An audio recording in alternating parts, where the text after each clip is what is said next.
বন্ধুরা এখন কথা বলবো মোহনবাগানের ম্যাচ নিয়ে, যেখানে সালাউদ্দিনের হ্যাটট্রিকে লাইনচ্যুত রেল।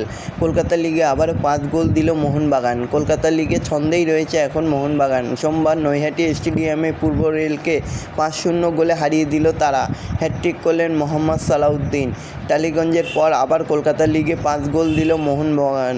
তো বন্ধুরা, এরকমই সব খেলার খবর জানতে হলে আমার চ্যানেলটিকে অতি শীঘ্রই লাইক, কমেন্ট, সাবস্ক্রাইব করতে ভুলো না ও বন্ধুদের মধ্যে প্রচুর পরিমাণে শেয়ার করে দাও, যাতে আমার 4000 ঘন্টা ওয়াচ টাইম খুব শীঘ্রই পূর্ণ হয়ে যায়। আর এরকমই সব খেলার খবর প্রতিদিন তোমাদেরকে জানাতে পারি। তো বন্ধুরা, শুরু হয়ে গেল কলকাতা লিগ, যেখানে ছন্দে রয়েছে এখন মোহনবাগান। সোমবার নৈহাটি স্টেডিয়ামের পূর্ব রেলকে 5-0 গোলে হারিয়ে দিল তারা। হ্যাটট্রিক করলেন মোহাম্মদ সালাউদ্দিন। আগের ম্যাচে টালিগঞ্জকেও 5 গোল দেওয়ার পর আবার কলকাতা লিগে 5 গোল দিল মোহনবাগান। সেই ম্যাচে সোহেল ভ্যাটে হ্যাটট্রিক করেছিলেন, এই ম্যাচে সালাউদ্দিন।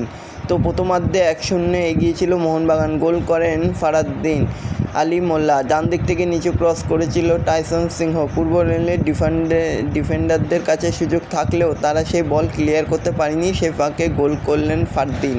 তো বন্ধুরা, এরকমই সব খেলার খবর প্রতিদিন জানতে হলে আমার চ্যানেলটিকে অতি শীঘ্রই লাইক, কমেন্ট, সাবস্ক্রাইব করতে ভুলো না ও বন্ধুদের মধ্যে প্রচুর পরিমাণে শেয়ার করে দাও, যাতে খুব শীঘ্রই আমার 4000 ঘন্টা ওয়াচ টাইম পূর্ণ হয়ে যায়। ধন্যবাদ সবাইকে।